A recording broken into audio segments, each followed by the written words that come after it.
நீங்க option buying பண்ணிட்டு இருக்கீங்களா? இல்ல ஆப்ஷன் ரைடிங் பண்ணிட்டு இருக்கீங்களா? ஸோ இந்த 2ல நீங்க எது பண்ணீங்கனாலுமே, ஒரு முக்கியமான விஷயத்த வந்து நீங்க ஏர்லி ஸ்டேஜஸ்ல வந்து பார்த்திருப்பீங்க. அதாவது என்ன அப்டின்னா, இப்ப ஆக்சுவலா நான் கரெக்ட்டா அனலைஸ் பண்ணிட்டேன். மார்க்கெட் என்னோட டைரக்ஷன்ல போயிருச்சு. ஆனா நான் எடுத்த ஆப்ஷன்ஸ் வந்து மூவே ஆகல அப்படிங்கிறத நீங்க பார்த்திருப்பீங்க. ஆனா சில டைம் வந்து பார்த்தீங்க அப்படின்னா, நீங்க எடுத்த ஆப்ஷன்ஸ் வந்து நல்லாவே பெர்ஃபார்ம் ஆயிருக்கும். ஆனா இப்போ உங்களுக்கு என்ன இதுக்குள்ள டிஃபரன்ஸ் என்னங்கிறதே புரியாது சம்டைம்ஸ். அப்போ இதுக்கான ரீசன் என்ன அப்படின்னு பார்த்தோம்னா, இதுக்கான ஒரு கிரீக்ஸ்ன்னு ஒண்ணு இருக்கு. இந்த ஆப்ஷன்ஸ்குள்ளயே வந்து கிரீக்ஸ்ன்னு ஒண்ணு இருக்கு. அப்போ அந்த கிரீக்ஸ்ல ஒரு முக்கியமான வேல்யூ என்ன பண்ணுது அப்படின்னா, பெரிய டிஃபரன்ஸ் வந்து குடுக்குது. இப்போ ஒரு எக்ஸாம்பிள்க்கு வந்து மார்க்கெட் வந்து நல்லாவே மொமெண்டம் ஆயிருந்தாலும், ஒரு சில ஆப்ஷன்ஸ் வந்து நமக்கு ஒரு 50 பாயிண்டோ, இல்ல 80 பாயிண்டோ, இல்ல 60 பாயிண்டோ மூவ்மெண்ட் ஆயிருக்கும். ஆனா, சில ஆப்ஷன்ஸ் வந்து 100 பாயிண்ட்ஸ் கூட மூவ்மெண்ட் ஆயிருக்கும். பட் ஆனா நமக்கு அதுக்கான பின்னாடி என்ன இருக்கு அப்படிங்கிறது நமக்கு தெரியாம இருந்திருக்கும். பட் இன்னைக்கான வீடியோல அத பத்தி நம்ம இன் டெப்த்தா வந்து அனலைஸ் பண்ண போறோம். ஸோ அது என்ன வேல்யூ, அது வந்து எப்படி நம்ம பார்க்கணும், ஸோ அது உண்மையிலே எந்த அளவுக்கு பெரிய டிஃபரன்ஸ் நமக்கு குடுக்குது அப்படிங்கிறது எல்லாமே டிஸ்கஸ் பண்ண போறோம். ஸோ நீங்க இன்னும் நம்ம தன் தமிழ் சேனலுக்கு சப்ஸ்கிரைப் பண்ணலனா இப்பவே வந்து சப்ஸ்கிரைப் பண்ணிக்கங்க. அந்த பெல் ஐகானும் கிளிக் பண்ணி ஆல்ல வந்து பிளேஸ் பண்ணிக்கங்க. ஸோ வாங்க இப்ப நம்ம வீடியோக்குள்ள போலாம். இப்போ நீங்க ஜஸ்ட் வந்துட்டு உங்களோட தன் வெப்ல லாகின் பண்ணிட்டு இந்த இடத்துல கீழ கொஞ்சம் ஸ்க்ரோல் பண்ணீங்கன்னா அட்வான்ஸ்ட் ஆப்ஷன் செயின் அப்படின்னு ஒன்று இருக்கும். அதை ஜஸ்ட் வந்து கிளிக் பண்ணுங்க. ஸோ இப்போ இதில் வந்து என்ன அப்படின்னா, நீங்கள் ஜஸ்ட் உங்களுக்கு என்ன இண்டெக்ஸ் வேணுமோ நீங்கள் சூஸ் பண்ணிங்க. ஏன்னா இப்போ நமக்கு வீக்லியில் இருக்கிறது நிஃப்டி 50 அண்ட் சென்செக்ஸ் இந்த 2 தான் இருக்குது. ஸோ உங்களுக்கு என்ன இண்டெக்ஸ் வேணுமோ நீங்கள் சூஸ் பண்ணிக்கங்க. இப்போ நான் நிஃப்டிங்கிறத நான் சூஸ் பண்ணிட்டேன். இப்போ ஜென்ரலாக வந்து இந்த ஆப்ஷன் செயின் நீங்கள் எல்லாருமே பார்க்கும்போது இதே மாதிரி தான் நீங்கள் வச்சுருப்பீங்க. அதாவது லாஸ்ட் ட்ரேடட் ப்ரைஸ் இருக்கும், ஓப்பன் இன்ட்ரெஸ்ட் இருக்கும், அதே மாதிரி ஓப்பன் இன்ட்ரெஸ்ட் எவ்வளோ சேஞ்ச் ஆகிருக்கு, வால்யூம் என்ன அப்படிங்கிறது எல்லாமே இருக்கும். ஆனால் இதில் நீங்கள் முக்கியமாக இப்போ நீங்கள் ஒன்று என்ன பார்த்துட்டு இருப்பீங்க அப்படின்னா, இந்த டெல்டா அப்படிங்கிறத நீங்கள் பார்த்துருப்பீங்க. இப்போ இந்த டெல்டாவுமே வந்து ஒரு டவுட் வரும். என்னன்னா, ஒரு சைடு வந்து இது பாசிட்டிவாக இருக்குது, இன்னொரு சைடு வந்து நெகட்டிவாக இருக்குது அப்படிங்கிற டவுட் வரும். ஸோ இந்த டெல்டா தான் வந்து ஒரு மிகப்பெரிய சேஞ்சஸே வந்து நம்ம எடுக்கிற ட்ரேட்ஸ்குள்ளே கொண்டு வருது. ஸோ ஃபஸ்ட்டு வந்து உங்கள் ஆப்ஷன் செயினில் இந்த டெல்டா வேல்யூ வந்து எப்படி ஆட் பண்ணுறது அப்படிங்கிறத பார்க்கலாம். இப்போ ஜஸ்ட் வந்துட்டு செட்டிங்ஸ் கொடுங்க. ஸோ இதில் வந்துட்டு டெல்டா அப்படின்னு ஒன்று இருக்கும். ஸோ இதை வந்து டிக் கொடுத்துட்டு நீங்கள் என்ன பண்ணிடுங்க, சேவ் அப்படிங்கிறத வந்து கொடுத்துருங்க. இப்போ நம்ம கால் ஆப்ஷன் சைடில் இப்போ ஃபோக்கஸ் பண்ணலாம். ஸோ கால்ஸில் வந்து பார்த்தீங்க அப்படின்னா இந்த டெல்டா அப்படிங்கிற வேல்யூ உங்களுக்கு ப்ளஸில் மட்டும்தான் இருக்கும், மைனஸில் இருக்காது. இப்போ இதே இது புட் சைடு ஃபோக்கஸ் பண்ணீங்க அப்படின்னா இது வந்து நமக்கு மைனஸில் மட்டும்தான் இருக்கும், ப்ளஸில் இருக்காது அப்படிங்க நீங்கள் தெரிஞ்சுக்கங்க. ஓகே, இப்போ இந்த டெல்டானா என்ன தான் அது சொல்ல வருது அப்படிங்கிறத இப்போ நம்ம புரிஞ்சுக்கலாம். இப்போ நம்ம இது என்ன ட்ரேட் பண்ணுறோம், நிஃப்டி 50 வந்து ட்ரேட் பண்ணுறோம். அப்போ அதை வந்து ஒரு பேர் அதுக்கு என்ன சொல்லுவாங்க அப்படின்னா அண்டர்லையிங் அப்படின்னு வந்து சொல்லுவாங்க. அப்போ இந்த நிஃப்டி தான் இங்கே வந்து அண்டர்லையிங் அப்படின்னு நம்ம சொல்கிறோம். இப்போ இந்த நிஃப்டி வந்து ஓகே எவ்வளவு பாயிண்ட்ஸ் மூவ் ஆகுது அப்படிங்கிறத பொறுத்து இந்த டெல்டாவை வச்சு அந்த பர்டிகுலர் ஸ்ட்ரைக் ப்ரைஸ் வந்து மூவ் ஆகும். இப்போ இப்படி எடுத்துக்கலாம். ஜென்ரலாக நிஃப்டி வந்து ஒரு 100 பாயிண்ட் வந்து மேலே போகுதுன்னு வச்சுக்கலாம். அப்போ ஒரு ஸ்ட்ரைக் ப்ரைஸும் எவ்வளவு பாயிண்ட்ஸ் மேலே போகணும் அப்படிங்கிறத நமக்கு வந்து சொல்கிறது இந்த டெல்டா. இப்போ இதை வந்து இன்னுமே இன்டெப்த்தாக வந்து அண்டர்ஸ்டாண்ட் பண்ணலாம். இப்போ ஒரு எக்ஸாம்பிளுக்கு வந்து நிஃப்டி வந்து 100 பாயிண்ட் இப்போ ப்ளஸ் கரெக்டாக 100 பாயிண்ட் ஏறிடுச்சு. இப்போ இந்த ஒரு ஸ்ட்ரைக் ப்ரைஸுமே ஒவ்வொரு விதத்தில் வந்து ஏறுது பார்த்தீங்களா, அதுக்கு ரீசன் என்ன அப்படின்னா, இப்போ இதோட டெல்டா வந்து பாருங்க 0.57 அப்படின்னு என்னன்னா, நிஃப்டி 100 பாயிண்ட் மேலே ஏறிச்சினாலும் இந்த பர்டிகுலர் ஆப்ஷன் வந்து 57 பாயிண்ட் தான் மேலே ஏறும். இது வந்து ஃபர்ஸ்ட். இப்போ இதே இது வந்து 23,750 எடுத்துக்கலாமே. ஸோ இதோட டெல்டா வந்து பார்த்தீங்கன்னா அதிகமாக இருக்குது, 0.67 அப்படின்னு என்னன்னா நிஃப்டி 100 பாயிண்ட் மேலே போச்சு அப்படின்னா இது வந்து உங்களுக்கு 67 பாயிண்ட் இந்த பர்டிகுலர் ஆப்ஷன் வந்து மேலே போகும். இப்போ இது வந்து எனக்கு புரிஞ்சிருச்சு, ஓகே. ஆனால் இங்கே வந்து அவுட் ஆஃப் த மணி இருக்கே அப்படின்னா, அவுட் ஆஃப் த மணியில் நீங்கள் என்ன முக்கியமாக பார்க்கணும்னா 0.4 தான் இருக்குது. அப்படின்னா நீங்கள் ஈஸியாக சொல்லிடுவீங்க நிஃப்டி 100 பாயிண்ட்டே மேலே போனாலும் இது வந்து 44 பாயிண்ட் தான் போகும். அப்போது இப்போ உங்களுக்கு வந்து ஒரு தெளிவான ஒரு ஐடியா இருக்கும். என்னென்னா, அதாவது வந்து நான் ஏன் அவுட் ஆஃப் த மணி எடுக்கக்கூடாது. இப்போ நிறைய பேர் சொல்லுவாங்க ஓடிஎம் எடுக்காதீங்க 0 ஆயிரும், ஓடிஎம் எடுக்காதீங்க 0 ஆயிரும், மூவ் ஆகாது அப்படிம்பாங்க. ஆனால் இப்போ உங்களுக்கு அதுக்கு பின்னாடி என்ன ரீசன் இருக்குன்னு தெரிஞ்சிருச்சா? இப்போ அட்லீஸ்ட் நான் ஒரு ஏடிஎம் எடுத்தேன்னா எனக்கு நிஃப்டி வந்து ஒரு 100 பாயிண்ட் கொடுச்சுன்னா அட்லீஸ்ட் ஏடிஎம் வந்து எனக்கு ஒரு 50 பாயிண்டாவது கொடுக்கும் மினிமம். ஆனால் இதே இது நான் ஓடிஎம் எடுத்துட்டேன். இப்போ இன்னுமே பாருங்களேன், இந்த கீழெல்லாம் வரும்போது சில பேர் ரொம்ப அவுட் ஆஃப் த மணி போவாங்க. இப்போ லெட்ஸே ஃபார் எக்ஸாம்பிள் ஒரு 70 ரூபா 50 ரூபா இந்த ரேஞ்செலாம் போனோம்னா டெல்டா வந்து உங்களுக்கு கம்ப்ளீட்டாக என்ன தான் இருக்குது, 21 தான். அப்போ 100 பாயிண்ட்டே ஏறினாலுமே இது மேக்ஸிமம் ஒரு 20லேருந்து 23 பாயிண்ட் தான் ஏறுமே தவிர அதை தாண்டி ஏறாது. மேபி இந்த காமா இதெல்லாம் வந்துச்சு அப்படின்னா ஏறலாம். பட் அது வந்து நம்ம அந்த அளவுக்கு சொல்ல முடியாது. ஏன்னா ஸ்லோவாக ஸ்டெடியாக ஏறும்போது இது அவ்வளோதான் ஏறும். இப்போ இது வந்து என்ன அப்படின்னா உங்களுக்கு புரிஞ்சிருக்கும்.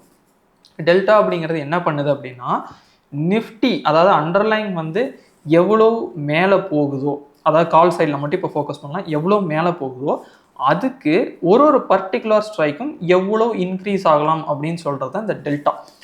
ஓகே, இப்போ எனக்கு இது புரிஞ்சிருச்சு, கிளியர். ஆனால் இப்போ எனக்கு வந்து புட் ஆப்ஷன் சைடில் வர்றேன், அப்போ வந்து எனக்கு என்ன இது மைனஸில் இருக்கே அப்படிங்கிற ஒரு டவுட் வந்து இருக்கும். இங்கே வந்து வேல்யூஸ் தான் மைனஸில் இருக்குது, பட் கான்செப்ட் வந்து சிம்பிள் தான்.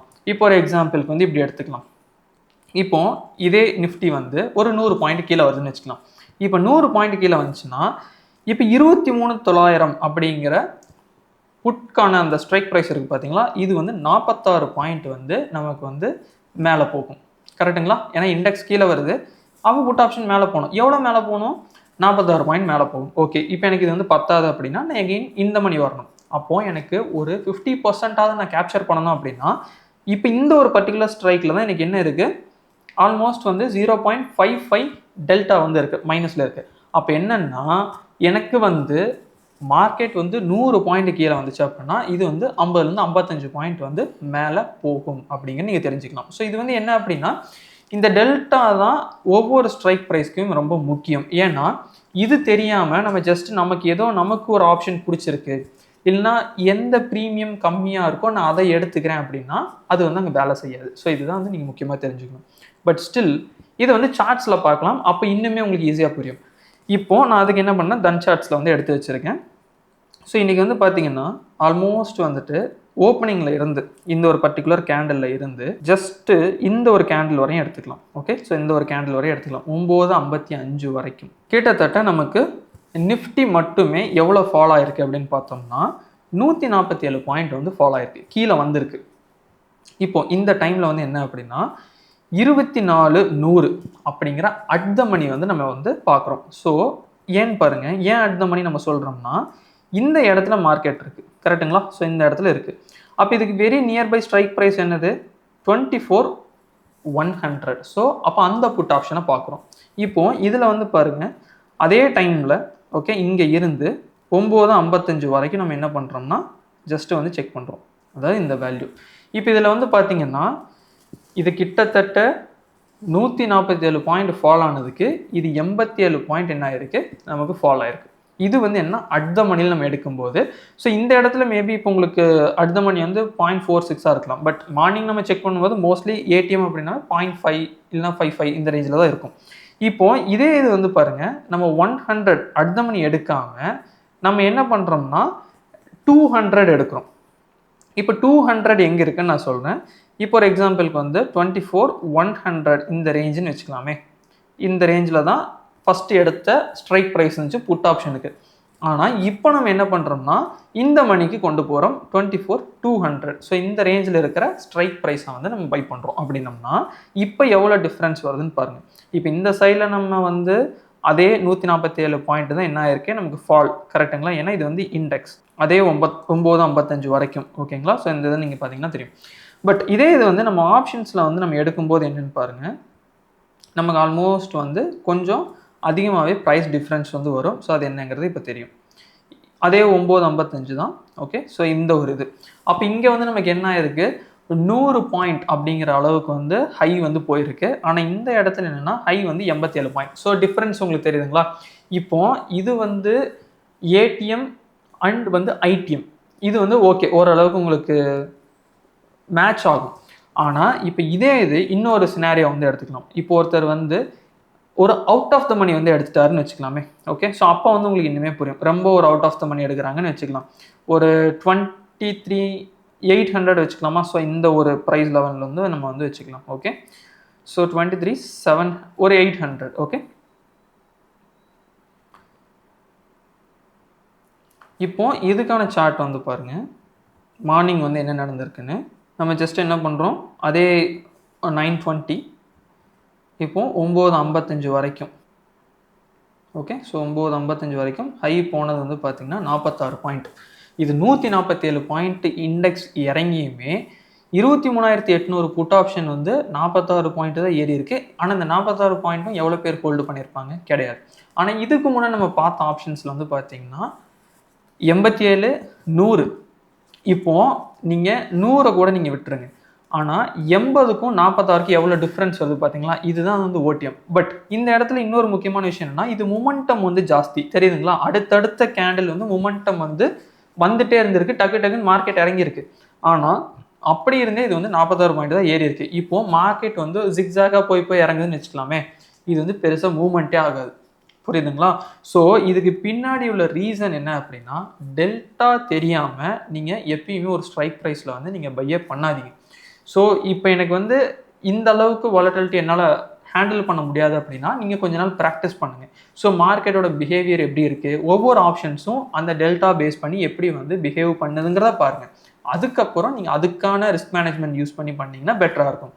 ஆனால் அதை விட்டுட்டு நீங்கள் வந்துட்டு டெல்டா கம்மியாக இருக்கிறத தெரியாமல் எடுத்துகிட்டு இருந்தீங்க இதுக்கு முன்னாடி வரைக்கும் அப்படின்னா, இதுக்கு அடுத்து அதை பண்ணாதீங்க. ஏன்னா அந்த ஆப்ஷன்ஸ் ஏறாது. இப்போ இந்த இதில் கூட ஓரளவுக்கு ஏறி இருக்குது 46 பாயிண்ட் அப்படிங்கிறது ஒரு நல்ல ஒரு பாயிண்ட்ஸ் தான். ஆனால் நீங்கள் நிறைய பேர் வந்து ஓடிஎம்ஸ் எடுத்தவங்களுக்கு தெரியும் என்ன அப்படின்னா, நிறைய டைம் வந்து அது ஏறாது, சைட்வேஸ் போகும்போது சுத்தமாக இறங்கிடும். ஸோ அது ஏன் இறங்குங்கிறது நிறைய பேருக்கு தெரியாமல் இருந்திருக்கும். ஸோ இப்போ இந்த வீடியோ வழியாக நம்ம அதை வந்து எக்ஸ்பிளைன் பண்ணியிருக்கோம். இதுதான் வந்து கம்ப்ளீட்டாக டெல்டா. பட் இந்த டெல்டாவில் உங்களுக்கு ஏதாவது டவுட் இருக்குது அப்படின்னா, அதை ப்ளீஸ் உங்கள் இதில் வந்து கமெண்ட்ஸ் அப்படின்னு ஒரு செஷன் இருக்கும். ஸோ அதில் வந்து நீங்கள் சொல்லுங்கள், அதுக்கான ஆன்சர்ஸ் வந்து நாங்கள் தரோம். பட் இந்த வீடியோ உங்களுக்கு கம்ப்ளீட்டாக புரிஞ்சிருந்துச்சு அப்படின்னா, இந்த வீடியோக்கு ஒரு லைக் பண்ணிவிட்டு உங்கள் ஃப்ரெண்ட்ஸ்க்கு ஷேர் பண்ணி விடுங்க. ஏன்னா இதுக்கடுத்து அவங்க இது தெரியாமல் ட்ரேட் பண்ண வேண்டாம் அப்படிங்கிறது எங்களோட ஒரு நோக்கம். அதே மாதிரி வந்துட்டு இந்த வீடியோ வந்து உங்களுக்கு பிடிச்சிருக்கும்னு நான் நினைக்கிறேன். அடுத்த ஒரு நல்ல வீடியோவில் நம்ம மீட் பண்ணலாம். Happy trading. Thank you. Investments in the securities market are subject to market risk. Read all the related documents carefully before investing.